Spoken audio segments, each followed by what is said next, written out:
اعوذ باللہ السمیع العلیم من الشیطان الرجیم من حمزہ ونفخہ ونفثہ بسم اللہ الرحمن الرحیم ربی یسر ولا تعسر وتمم بالخیر ربی زدنی علما اذ قال الحواریون یا عیسی ابن مریم هل یستطیع ربک ان ینزل علینا مائدۃ من السماء قال اتقوا اللہ ان کنتم مؤمنین قالوا نريد أن نأكل منها وتطمئن قلوبنا ونعلم أن قد صدقتنا ونكون عليها من الشاهدين۔ یہ دو آیات مبارکہ ہیں، 112 113 سورۃ المائدہ 7واں سپارہ۔ ترجمہ احمد رضا کا ہے۔ جب حواریوں نے کہا، یہ حواری کون ہیں؟ عیسیٰ علیہ السلام کے صحابہ آپ کہہ لیجئے، اے عیسیٰ بن مریم ابن مریم، کیا آپ کا رب ایسا کرے گا؟ حل یستطیع، یعنی ایک سوال ہے کہ کیا اللہ تعالیٰ اس بات پر قادر ہے؟ نعوذ باللہ، مطلب یہ یہاں پر انکار کے معنی میں نہیں ہے، ابھی اس کی ہم آپ کو تفصیل ترجمے کے بعد بتائیں گے۔ یعنی آپ کا رب ایسا کرے گا، ایک سوالیہ انداز ہے، یعنی کیا ہماری اور آپ کی دعائیں ہمارا رب قبول فرما کر ابھی یعنی اس کا مشاہدہ ہمیں کروا دے گا، ناراض تو نہیں ہوگا؟ ٹھیک ہے، تو آپ کا رب ایسا کرے گا کیونکہ اللہ تعالیٰ قادر ہے، اور ظاہر ہے ہر مسلمان کو اس بات پر یقین ہے۔ اگر یقین نہ ہو تو ظاہر ہے وہ مسلمان ہی نہیں ہوگا۔ اور کہنے والے حواری ہیں کہ ہم پر آسمان سے ایک خوان اتارے۔ خوان کسے کہتے ہیں؟ دسترخوان کو کہتے ہیں نا۔ مائدہ کا معنی بھی بتاتے ہیں۔ کہا اللہ سے ڈرو، یہ عیسیٰ علیہ السلام کا فرمان ہے۔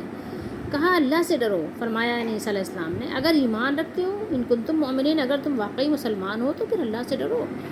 ان لوگوں نے کہا ہم چاہتے ہیں کہ، یعنی ہمارا ارادہ اس سے کچھ اور نہیں ہے، ہمارا ارادہ صرف یہ ہے، ہم یہ چاہتے ہیں کہ ہم اس میں سے کھائیں اور ہمارے دل ٹھہریں۔ یعنی دل ٹھہریں کیا مطلب ہے؟ وَتَطْمَئِنَّ قُلُوبُنَا، ہمارے دلوں کو اطمینان ہو، سکون ہو، ٹھیک ہے۔ اچھا، اور ہم آنکھوں سے دیکھ لیں، وَنَعْلَمَ، یعنی ہم جان لیں۔ یہاں آنکھوں کا تذکرہ تو نہیں ہے، لیکن یہ کہ آنکھوں دیکھا یقین اور صداقت کی بات ہو رہی ہے، اور ہم آنکھوں سے دیکھ لیں کہ آپ نے ہم سے سچ فرمایا، اور ہم اس پر گواہ ہو جائیں، من الشاہدین۔ اس سے پہلے آیت نمبر 111 میں ہم پڑھ چکے ہیں کہ اللہ تعالیٰ نے یعنی حواریوں کو عیسیٰ علیہ السلام کا مخلص ساتھی اور مددگار بنایا۔ اس سے پہلے تو حواریوں نے اعلان کر دیا تھا، انہوں نے کہا ہم ایمان لائے اور اے مولا آپ گواہ ہو جائیے کہ ہم مسلمان ہیں۔ قالوا آمنا واشہد باننا مسلمون، اس بات کی گواہی تو اس سے پہلے وہ دے چکے ہیں۔ اب یہاں پر جو یہ سوال ہے، دعائیہ سوال ہے کہ آپ کا رب ایسا کرے گا؟ اے عیسیٰ ابن مریم، کیا آپ کا رب طاقت رکھتا ہے کہ ہم پر آسمان سے خوان نازل کرے؟ دیکھیے مائدہ کسی کہتے ہیں، میں آپ کو یہ بتاؤں، یہ مائدتاً ہے نا، بہت سے لوگ مائدہ نام بھی رکھتے ہیں۔ مائدہ اس دسترخوان کو کہتے ہیں جس پر کھانا چنا ہوا ہو، کھانا لگا ہوا ہو، کھانے سے سجا ہوا ہو، یا وہ تھال جس میں کھانا بھرا ہوا ہو، ٹھیک ہے، جیسے بڑا سا تھال ہو نا، اور اس میں کئی قسم کے کھانے رکھے ہوئے ہوں، چنے ہوئے ہوں، ٹھیک ہے، تو مائدہ وہ دسترخوان ہے۔ ویسے دسترخوان کو سترہ کہتے ہیں۔ تو یہاں پر یہ خوان نازل ہونے کا قصہ ہے، اور اسی قصے کی طرف نسبت کی وجہ سے اس سورہ مبارکہ کو سورہ مائدہ کے نام سے موسوم کیا گیا ہے۔ اسی نام سے آپ جانتے ہیں نا، قرآن مجید میں یہ سورہ ہے، 6 سے 7 سپارے تک سورہ مائدہ کے نام سے، تو وہ اسی وجہ سے ہے کہ اس میں مائدہ کا ذکر ہے۔ اور یہ بھی اللہ تعالیٰ کا اپنے بندے عبد و رسول حضرت عیسیٰ علیہ السلام پر ایک بہت بڑا احسان ہے کہ اللہ نے عیسیٰ علیہ السلام کی دعا قبول فرماتے ہوئے آسمان سے مائدہ نازل فرمایا، ٹھیک ہے۔ اور یہ مائدہ حضرت عیسیٰ علیہ السلام کی نبوت کی ایک ٹھوس اور قطعی حجت و دلیل بنا دیا۔ اذ قال الحواریون، وہ قصہ بھی یاد کرو جب حواریوں نے کہا، تو آپ کیا سمجھتے ہیں کہ کیا حواری جو تھے کیا ان کو شک تھا؟ ان کو شک تو تھا ہی نہیں، کیونکہ وہ تو مسلمان تھے، ٹھیک ہے، اور مسلمان تو کہتے ہی اس کو ہیں کہ جس کو شک نہ ہو، اللہ تعالیٰ کی قدرت پر شک نہ ہو، دین اسلام کی باتوں پر جو بنیادیں ہیں اس میں شک نہ ہو۔ تو یہاں پر یہ بات جان لیجئے کہ وہ تو مسلمان تھے، اس لیے انہیں اس میں کوئی شک نہیں تھا کہ مائدہ نازل کرنے کی اللہ تعالیٰ قدرت رکھتا ہے یا نہیں رکھتا۔ بے شک وہ رکھتا ہے قدرت، وہ قادر ہے، ٹھیک ہے، بلکہ وہ یہ پوچھ رہے تھے عیسیٰ علیہ السلام سے کہ کیا اللہ تعالیٰ کی حکمت اور اس کا ارادہ، اس کی منشا، ایسا تو نہیں کہ ہم مانگ تو رہے ہیں لیکن اللہ کی حکمت اس میں نہ ہو، بلکہ اس کے خلاف ہو کہ وہ مائدہ نازل نہ کرے، ٹھیک ہے۔ اور کچھ لوگوں نے لکھا ہے کہ یستطیع بمانا یطیع ہے، یعنی اگر آپ مائدہ کے نزول کی دعا کریں تو کیا اللہ تعالیٰ آپ کی یہ دعا قبول فرما کر یعنی دنیا ہی میں اس کا ثمر عطا کر دیں گے، کیونکہ دعاؤں کی قبولیت کے بھی تو کئی اللہ تعالیٰ کے طریقے ہیں۔ اللہ تعالیٰ ضروری نہیں کہ جو آپ نے اللہ سے دعا کی وہ فوراً آپ کو دنیا میں مل جائے، ہو سکتا ہے آپ کی دعا آخرت کے لیے جمع ہو جائے، یا ہو سکتا ہے اس کے بدلے میں کوئی بلا ٹل جائے، تو یعنی مختلف اللہ تعالیٰ کی اس میں اس کی حکمت اور اس کی سنت ہے۔ تو ضروری نہیں کہ جو ابھی ہم مانگ رہے ہیں کہ اللہ تعالیٰ آسمان سے ہمارے لیے ایک دسترخوان بھیج دیجئے، پکا ہوا گوشت بھیج دیجئے تو فوراً ہمارے لیے آ جائے، ایسا نہیں ہے۔ تو اس لیے انہوں نے دریافت کیا تھا کہ کہیں ایسا تو نہیں ہم مانگ رہے ہیں لیکن اللہ تعالیٰ یعنی اس کا ثمر ہمیں دنیا میں نہ دے، دعا قبول کر کے آخرت کے لیے رکھ لے۔ عیسیٰ علیہ السلام نے ان کی جب فرمائش سنی، ان کا تقاضا سنا، تو فوراً اللہ تعالیٰ سے ڈرنے کی دعوت دی۔ عیسیٰ علیہ السلام کے ماننے والے کون تھے؟ بنی اسرائیل کے جو چشم و چراغ تھے، نئی نئی فرمائشیں کرنا، نئی نئی تجویزیں پیش کرنا اور انہیں منوانا ان کا آبائی شعار تھا، عادت تھی۔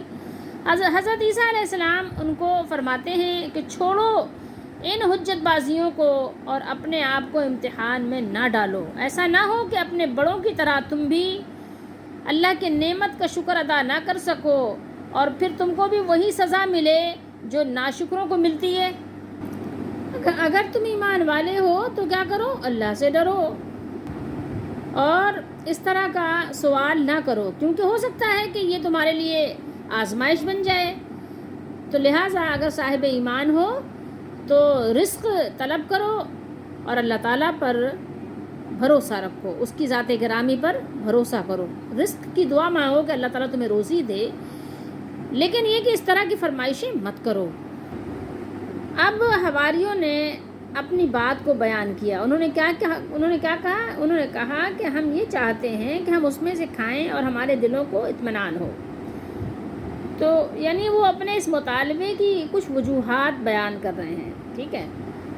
تو اللہ تعالیٰ نے یہاں بیان کیا کہ انہوں نے کہا کہ تاکہ ہم اس سے اپنی بھوک کا علاج کریں اور جو معجزہ ہی ہم دیکھیں گے، اپنی آنکھوں کے سامنے اس کا مشاہدہ کریں گے تو ہمارے دلوں کو اطمینان نصیب ہوگا، ٹھیک ہے، اور ہمیں آپ کی صداقت کی بھی قوی دلیل مل جائے گی۔ جب ہم ایسا معجزہ اپنی آنکھوں سے دیکھ لیں گے تو ہم اور لوگوں کو بھی بتائیں گے اور ان کو بھی اسلام میں داخل ہونے، آپ پر ایمان لانے کی دعوت دیں گے، تو اس سے ممکن ہے کہ اور لوگ بھی مسلمان ہوں، مسلمانوں کی تعداد بڑھ جائے۔ وَنَكُونَ عَلَيْهَا مِنَ الشَّاهِدِينَ، اور ہم اس خوان کے نزول پر گواہی دینے والوں میں سے ہو جائیں گے۔ ہم گواہی دیں گے کہ یہ اللہ تعالیٰ کی طرف سے ایک نشانی اور آپ کی نبوت اور رسالت کی دلیل اور حجت ہے۔ اگر اس آیت مبارکہ کے ٹکڑے کو آپ دیکھیں تو آپ یاد کیجئے سورہ بقرہ میں ہم نے پڑھا ہے 260 پر ابراہیم علیہ السلام نے فرمایا تھا وَلَٰكِن لِيَطْمَئِنَّ قَلْبِي۔ ابراہیم علیہ السلام نے کیا فرمایا تھا؟ فرمایا تھا کہ اس لیے کہ میرا دل اطمینان حاصل کرے، میرے دل کو پوری طریقے سے تسلی حاصل ہو جائے۔ ابراہیم علیہ السلام نے کیا سوال کیا تھا اللہ تعالیٰ سے؟ وَإِذْ قَالَ إِبْرَاهِيمُ رَبِّي أَرِنِي كَيْفَ تُحْيِي الْمَوْتَى قَالَ أَوَلَمْ تُؤْمِنْ۔ اللہ نے فرمایا کہ آپ کو ایمان نہیں ہے؟ ابراہیم علیہ السلام نے فرمایا جواب میں قَالَ بَلَىٰ، کیوں نہیں ہے، وَلَٰكِن لِيَطْمَئِنَّ قَلْبِي، لیکن بات یہ ہے کہ میرے دل کو تسلی ہو، دل کو قلبی اطمینان ہو۔ یہاں بھی وہی بات ہے، وَتَطْمَئِنَّ قُلُوبُنَا، سمجھ رہے ہیں بات کو؟ تو ہر وقت ہر جگہ اور ہمیشہ سوال اس لیے نہیں ہوتا کہ مسلمان کو، مومن کو شک و شبہ ہے، شک شبے کے طور پر نہیں ہوتا، بلکہ دلی اطمینان حاصل کرنے کے لیے ہوتا ہے۔ یہ آپ بات کو سمجھ لیجئے۔ تو یہ بھی وہی لوگ تھے انبیاء علیہ الصلوۃ والسلام کے مخلص ساتھی کہ جو اطمینان حاصل کرنا چاہتے تھے اور بھوک کے لیے خوراک حاصل کرنا چاہتے تھے کہ جو ان کی بھوک ہے اس کے لیے دسترخوان آ جائے، وہ کھانا کھائیں، دل کو تسلی ہو، اطمینان ہو اور قلبی سکون کے ساتھ اللہ تعالیٰ کی عبادت بجا لائیں۔ بسا اوقات بات یہ ہوتی ہے کہ ایک انسان کتنا ہی قابل ہو اور کتنا ہی پکا مسلمان مومن ہو، لیکن کبھی کوئی سوال ایسے وہ زبان سے ادا کر دیتے ہیں ایسے مسلمان کہ جو ادا نہیں کرنا چاہیے۔ اس لیے عیسیٰ علیہ السلام نے ان کو تقوی کی دعوت دی۔ دیکھیے اس میں ایک سبق تو ہمارے لیے یہ ہے کہ کسی بھی چیز کو اللہ تعالیٰ کے لیے مخصوص کر کے، خاص کر کے، معین کر کے، متعین کر کے طلب نہیں کرنا چاہیے، مانگنا نہیں چاہیے۔ کیوں؟ یہ اس لیے بھی ہے کہ اس میں آپ کے لیے سرکشی بھی ہو سکتی ہے، بغاوت بھی ہو سکتی ہے، اور یہ بھی شبہ ہو سکتا ہے کہ گویا کہ آپ اللہ تعالیٰ پر اپنا حکم چلا رہے ہیں کہ بس اللہ تعالیٰ آپ مجھے دیں، میں تو نہیں، مطلب آپ بس یہی چیز دیں مجھے اور ابھی دیں اور ایسے ہی دیں، ایسا نہیں ہوتا۔ دیکھیے آپ اپنے مالک پر حکم نہیں چلا سکتے، عاجزی کر سکتے ہیں، زاری کر سکتے ہیں، آپ اس سے عرضی پیش کر سکتے ہیں، التجا کر سکتے ہیں، مناجات کر سکتے ہیں، اپنی دعا میں گڑ گڑا سکتے ہیں، رو سکتے ہیں، اپنے مقصد کو مانگ سکتے ہیں، اپنی ضرورت کو مانگ سکتے ہیں، لیکن اللہ پر حکم نہیں چلا سکتے، زبردستی نہیں کر سکتے۔ اب یہاں پر دیکھیں ایک چیز اور بھی آپ کو سیکھنے کے لیے سبق مل رہا ہے، وہ یہ کہ جو لوگ کہتے ہیں کہ اولیاء اللہ یا جن کو بزرگ بنایا ہے، ٹھیک ہے، اگر بزرگ ہیں تو واقعی ٹھیک ہے، لیکن اگر بزرگ نہیں ہے، اپنے طور پر ہی کسی کو بزرگ نامزد کر دیا انہوں نے، اور پھر کہتے ہیں کہ یہ جو چاہیں اللہ سے منوا لیں، جو چاہیں جس وقت چاہیں یہ پورا کروا لیں، ایسا نہیں ہے، ایسا نہیں ہے، یہ بالکل من گڑھت بے بنیاد بات ہے، اور ایک نیا عقیدہ، نیا ایک قانون گڑھ کے اور وہ اللہ تعالیٰ کی طرف جھوٹ کو منسوب کر دینے کی طرح ہے۔ ولی تو کہتے ہی اس کو ہیں جو اللہ کی بات مانے، اللہ کی بات برضا و رغبت، خوشی خوشی مانے، تکلیف میں بھی اور راحت میں بھی، خوشی میں بھی اور مشکل میں بھی، یعنی جب غمگین ہو، رنجیدہ ہو، اس وقت بھی دونوں صورتوں میں جب اللہ کی فرما برداری کرے، اصل میں تو وہ مومن اور وہ ولی ہے۔ یہ تھوڑی کہ اپنی مرضی، اپنا حکم اللہ تعالیٰ کے اوپر چلانے لگ جائیں کہ نہیں اللہ تعالیٰ آپ کو اس وقت بس یہی کرنا ہے، اللہ پر اپنا حکم نہیں چلانا۔ اسی لیے دیکھیے کہ ایسے سوال پر عیسیٰ علیہ السلام نے ان کو فوراً کہا اتقوا اللہ، اللہ سے ڈرو، اگر مومن ہو تو واقعی تمہیں اللہ سے تقوی حاصل کرنا چاہیے، متقی بن جاؤ، اور اسی تقوی کو مائدہ حاصل کرنے کا ذریعہ بناؤ، کہ جیسے اللہ نے قرآن میں سورہ طلاق میں ارشاد فرمایا وَمَن يَتَّقِ اللَّهَ يَجْعَلْ لَهُ مَخْرَجًا وَيَرْزُقْهُ مِنْ حَيْثُ لَا يَحْتَسِبُ، اور جو اللہ سے ڈرے گا وہ اس کے لیے، وہ کون؟ اللہ تعالیٰ اس کے لیے نکلنے کا کوئی نہ کوئی راستہ بنا دے گا، ٹھیک ہے، اور اسے رزق اللہ تعالیٰ دیں گے ایسی جگہ سے جہاں سے اس کو گمان بھی نہیں ہوگا، اس کو گمان بھی نہیں گزرے گا، ایسی جگہ سے اس کو اللہ تعالیٰ رزق بھی عطا کریں گے۔ تو یہ بات یاد رکھیے کہ اللہ تعالیٰ پر ہمیں حکم نہیں چلانا، ورنہ کیا ہے انسان پھر آہستہ آہستہ سرکش بن جاتا ہے۔ بندے کا یہ کام نہیں ہے کہ وہ اللہ تعالیٰ کو آزمائے۔